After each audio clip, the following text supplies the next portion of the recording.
Russie. Une armée affûtée au fil des guerres.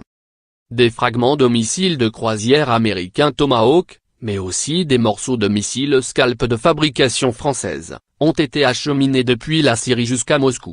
Récupérés près de Dama et dans la région de Hon, sur les sites visés par les frappes aériennes lancées conjointement, le 14 avril, par les États-Unis, le Royaume-Uni et la France, en représailles contre le régime de Bachar al-Assad accusé d'utiliser des armes chimiques.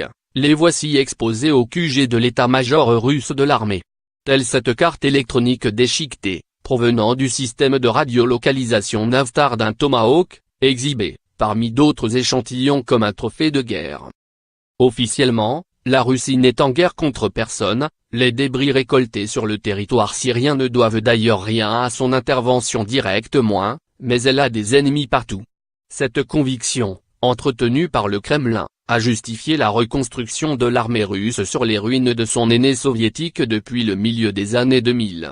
Lancée par Anatoly Serdyakov, premier civil nommé ministre de la Défense, 2007-2012, qui a notamment ramené le service militaire à 1 an au lieu de 2, le mouvement est devenu spectaculaire avec son successeur, Sergueï Koïgou, fidèle exécutant de Vladimir Poutine.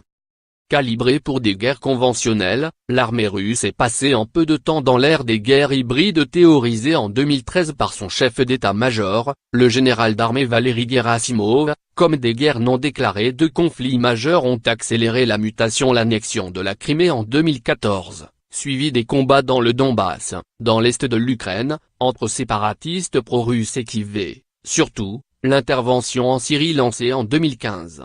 Avec, en toile de fond, dans les deux cas, une confrontation militaire et politique, par alliés interposés, avec l'Occident. L'armée